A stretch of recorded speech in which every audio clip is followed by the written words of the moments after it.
Good afternoon. Welcome to another edition of the Madison View. My name is Ralph Scott. I'd like to start today's episode off with a reading from the Federalist Papers, which I think is an extremely,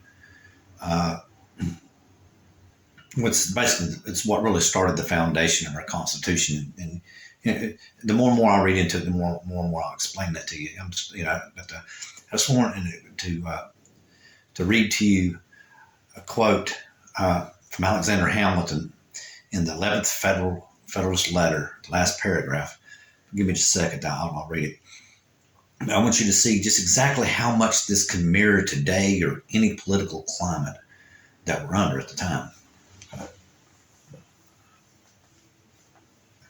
Okay, here we go. Now, let me get myself right here to the right spot. Okay, the world may be politically as well as geographically divided into four parts, each having distinct sets of interest. Unhappy for the other three, Europe, by her arms and by her negotiations, by her force and by her fraud, has in different degrees extended her domain over all of them. Africa, Asia, America have successfully felt her domination.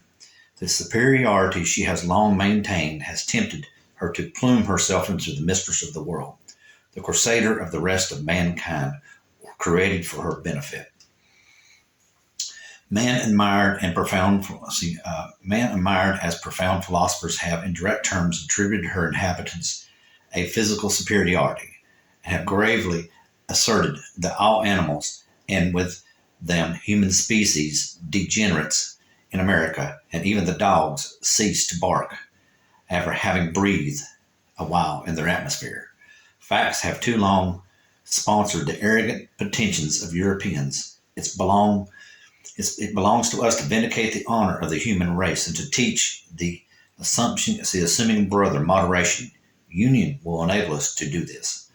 Disunion will add another victim to his triumphs. Let America's disdain to be the instrument of European greatness, and let the 13 states bind together in a strict and undissoluble union, concurring in erecting one great American system superior to the control of transatlantic forces or influences that are able to dictate the terms between the new and the old world. As you can see, it's basically the same thing that's going on right now.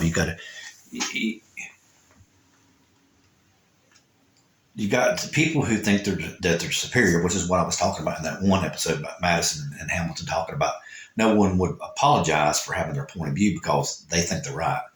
And that pretty much explains it. It's pretty much just like what's going on right now. Somebody thinks they're superior, and we're out getting them. We're going to go out and get them. We're not going to let them do that to us again. That's the whole entire point of being the United States and coming under the Constitution. We are there for mankind, not just ourselves. And Alexander Hamilton, I think that was so eloquent. You just can't explain that any better than what he did. I mean, I read that. It was like, wow, that's today, tomorrow, and forever. That just shows you how well a democracy is done. It doesn't need, just like, with my heritage, I'm Madison's grandson. It doesn't matter whether I'm in power or not. The system that our forefathers has created works well just as it is. We don't need to change it. New generations will come in and fill the spots. Everything will function very well.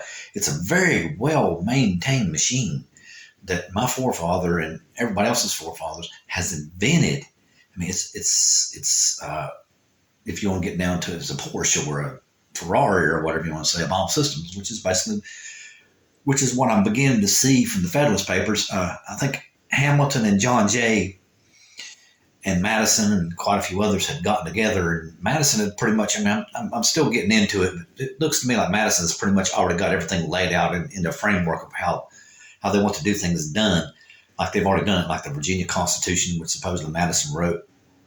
I need to read more into that detail, but it's pretty much, it looks pretty much like Madison already pretty much had the idea down on paper, and everybody else read it and went, oh my God, this is it. And like I said, you couldn't. I doubt very seriously that those words, well, I won't say they'll be able to replace or edit it a little bit, but That's probably one of the best paragraphs I've read in my life. I mean, that just shows you exactly how much God has believed in our country and in our people of this country to dominate people, you know, or to actually put down the domination of people. I was going to say dominate the bad forces on earth, but to put down the domination of people to where people can rule themselves. That's what this whole entire democratic system is. Okay, now I want to get a little bit more to the current events. I read just today or the other day, I can't remember exactly which day, that Donald Trump now wants to suspend the Constitution so he can be your dictator. I think that's the current news, isn't it? But to get more into that, they charged this Oath Keeper guy with sedition, which is basically meaning that you're trying to overthrow the government. And you go back and you watch these videos of January 6th riots, right? Well, they switched over one of the cameras and showed, you know who let the people in and told them where to go? General Kelly, who was supposedly like a 4-star or 5-star general in the Marines who swore an oath to protect the Constitution. He showed them how to get to the Capitol. So I think he should be there next. That's just me. Him and Trump need to be just the same thing, charged with sedition. I mean, they were trying to wreck our country. And as you can see, like Alexander Hamilton said, we have a responsibility to ourselves and the world. We do not need to let anyone destroy this country. This country is the guiding light to the world, and we need to always keep it that way and be very thankful that we are, and embrace it and hold on to it for all that you can. But now let's go into a couple other things I was reading. I was reading that some guy from Texas called and threatened some doctor in Boston or Massachusetts, somewhere like that, who was doing surgery for these transgender kids. Okay, now I've read into this whole entire transgender and all this supposed thing that the Republicans are trying to stir up fear, and all they're doing is they're harming little children. Basically, they're talking about kids that are like 8, 9, 10, 15, 16 years old. I mean, you're harming a child when you push them in a corner like that and make them feel totally alienated. You realize that child might commit suicide. The child cannot help who they are or what they are, because the way I read it, I don't know if I remember this exactly correctly. I'd better discuss it with a doctor and OBGYN and all that kind of stuff. The way I understand it, there's something like 1,500 to 5,000 births a year in the United States where a child was born as both a male and a female. And of those 5,000, something like 1,100 of them, something like that, both the male and the female organs work. So that is what a transgender child is. It is a child, I think it's called a hermaphrodite or a milphite. I'm not exactly sure, but it is truly a birth defect. It is not anything less. Can you imagine living with that? I couldn't even imagine. And then Republican parties are going around trying to damn these kids. It's like, come on, people. I mean, are you trying to make someone kill themselves or feel less than a human being because of something that they can't help? I mean, if you could help it, would you be born that way? I don't know about you. I would not choose that. You need to be civilized here a little bit and kind of be that Christian you're supposed to be and accept people, because that person needs help. That person needs someone to hold their hands and guide them and help them through life. They're going to make tough decisions in life. I thank God I've never had to face. I'm very grateful I never had to do something like that.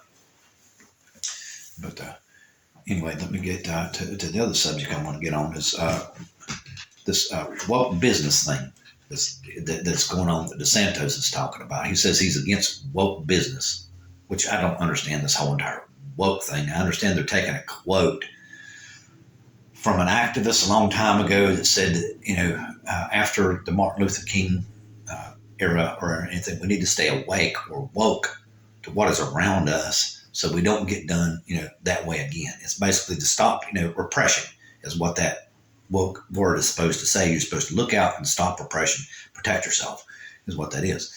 Well, the way I understand it is this ESG business is basically what, DeSantis is talking about, because he booted BlackRock out of Florida's pension funds. Well, ESG is one of the biggest funders of capitalism in the world. I mean, they pull all kinds of capitals for companies and manage state pension funds and 401ks. And I mean, you're talking about a big corporation that manages money. And they go in with this ESG standard, which basically says that we're environmentally conscious, we're socially conscious, and it's environmentally, socially conscious governance. So basically, what they try to do is they go and try to make sure that that the company tries to go carbon neutral eventually, and they also try to make sure that they're paying their employees fairly, that like they're not overly compensating their upper executives, and leaving the lower employees behind. They're trying to make sure the work environment's safe, the pay's correct. At least to the point to where it's not absolutely ridiculous. Like, oh my God, you're making like 19 million times what the worker does, and he makes $4 an hour. That's what they're trying to stop. They're trying to stop that. In my opinion, that's excessive greed, and that's one of the problems of capitalism. But I mean, BlackRock's trying to stop that. So I don't understand Santos's whole entire thing against this. So basically, I reckon Santos thinks, okay, we'll give you an example of a company. I reckon this is what Santos thinks is, okay, you got a barrel of chemicals that needs to go to the dump, right? Because you can't just dump it out back or in the dumpster and have the trash go pay away. And your employees got to get paid. Well, if you take the barrel of chemicals to the dump, then the employees won't get paid. So evidently what Santos thinks you need to do is you need to take the chemical, dump it in the employees' water that hasn't been there for 5 years, so you ain't got to pay their 401k, and then go pay them, right? So you can kill them with a chemical, and but they still got paid. I don't understand this whole entire thing against ESG. Do I think that everyone will embrace it? No, but I think that it's at least some good merit. I think it bodes a good nod. I mean, at least somebody's trying. I don't understand the whole entire. Oh, this is evil. How is trying to take care of your environment and take care of your people evil? To me, that just baffles me. But again, that's the right wing people. And that's all I'd like to say today. Good night.